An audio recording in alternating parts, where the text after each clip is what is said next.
मेहनत किसने की? तो वहाँ के जो वर्कर है उनका खून है, उनकी मेहनत है, और जिन्होंने इस देश को यहाँ तक लाया, थर्ड लार्जेस्ट इकोनॉमी ये कहते लाया, उसमें सबसे बड़ा हाथ किसी का होगा तो इस देश के किसानों का और मजदूरों का रहा है। और आज ये जो बिल लाया है वो उन्हीं के खिलाफ है। अभी मैं किसानों के बारे में नहीं कहूँगी कि ये व्हाट्सएप नहीं है, लेकिन यूएस डील में क्या हो रहा है वो तो अलग बात है, उसकी अलग चिंता करेंगे। लेकिन आज देश में किसी भी पेपर पढ़िए नहीं तो चर्चा करिए तो ऐसे लग रहा है और एक माहौल इस देश में बन रहा है कि यह सरकार गरीबों, शोषित है, वंचित है, पीड़ित है, जो किसान है, जो काम करना जा रहा है, जो देश को बढ़ाया जा रहा है, इसके खिलाफ ये सरकार है। मंत्री जी के द्वारा लाए गए इस प्रस्ताव का मैं समर्थन करता हूं। बहुत बहुत धन्यवाद। धन्यवाद जी। माननीय श्रीमती सुप्रिया सुले जी।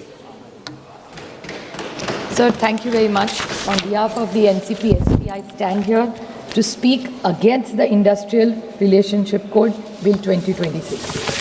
Sir, with a heavy heart, I start this debate. Is it a coincidence? Is it destiny? I don't know what to say. Because today, the central trade unions, public sector unions, banking employees, insurance employees, electricity workers, transport workers, and unorganized laborers. These are a list of all the people who have built this nation for what it is today. And all these people are on strike today as we debate this bill. I have a lot of faith in this government as well as the Honorable Minister. I was hoping that I'm not against privatization at all.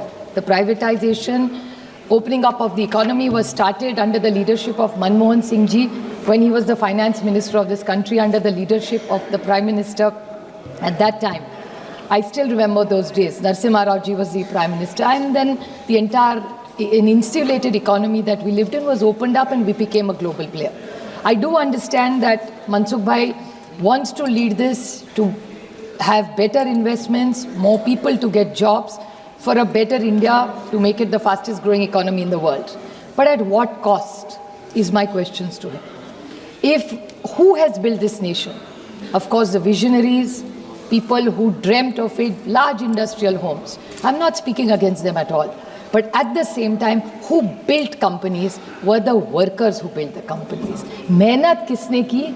तो वहाँ के जो worker है, उनका खून है, उनकी मेहनत है, और जिन्होंने इस देश को यहाँ तक लाया, थर्ड लार्जेस्ट इकोनॉमी ये कहते लाया, उसमें सबसे बड़ा हाथ किसी का होगा तो इस देश के किसानों का और मजदूरों का रहा है।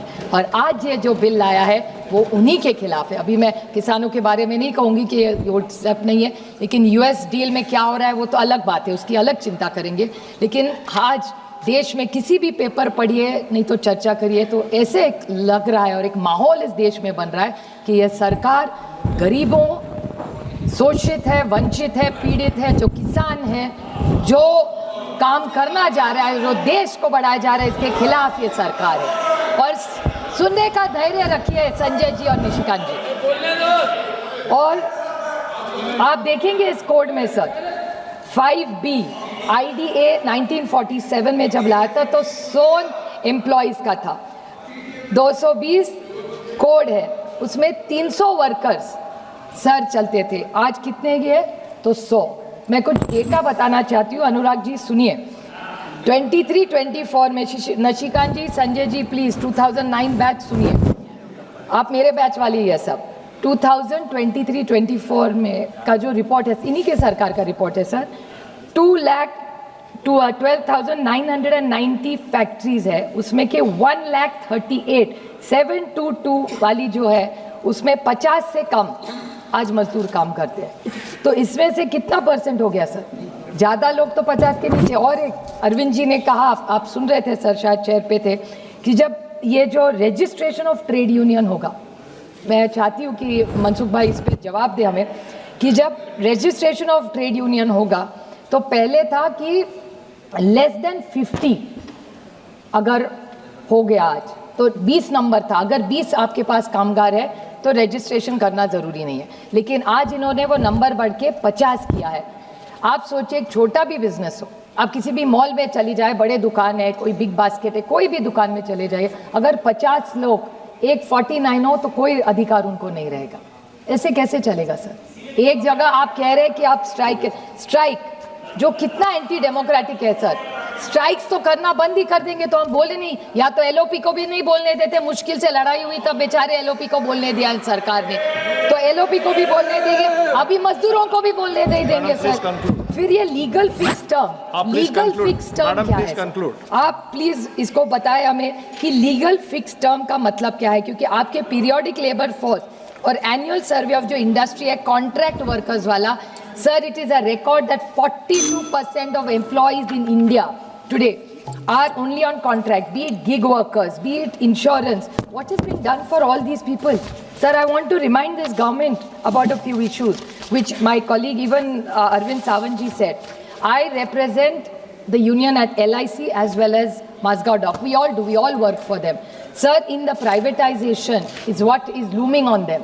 LIC में किसी को कितने सालों से सरकार कोई बताए, किसी को परमानेंट किया इसके 10 साल की इनका सरकार में। माजगांव डॉक में क्या कहा जाता है सर कि जब तक ऑर्डर नहीं है मिलेगा नहीं, ऑर्डर पीएसयू को मिलती नहीं सर। पीएसयू का और एक सवाल है, you must know this and this country should know, which is very alarming sir, that in PSUs this in all of them in contract labor. So this is very interesting. My friend Pratima Mandal is on the committee, she's present in the house just now.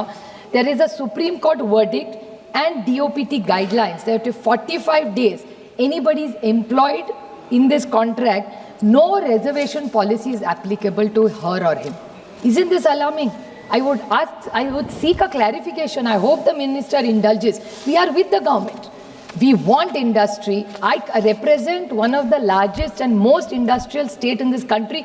Baluji is here. Tamil Nadu, Gujarat, we are all one after the other in the development of this country. And in job, the district that I come from, all the largest investments are in Pune district, sir. Yes. But if this happens, what is the guarantee? And I would like to quote here. Thank you, madam. Thank you. No, B.R. Ambedkar. I'll just finish in 30 seconds, sir. That democracy must be protect the weakest and nor make employment disposable. Labor is not a commodity, sir. They are humans in this nation building. You have to give them dignity, safety and fairness. These are not only my words or the sentiment of the house. This is what our forefathers said and this is what B.R. Ambedkar ji stood for. So I take this opportunity to request this government that please rethink. I am not against their capitalism thinking. We are for industry, but not at making our workers and laborers insecure. This India belongs to every citizen and every citizen has a fair right. And if this government is not going to protect the farmers and the poor of this country, we will not let them sit here. Even they may have numbers here. We will get to the streets and we will make sure that every जो शोषित है, वंचित है, पीड़ित है, उसके लिए हम पूरी ताकत से लड़ेंगे सर। Thank you. Dr.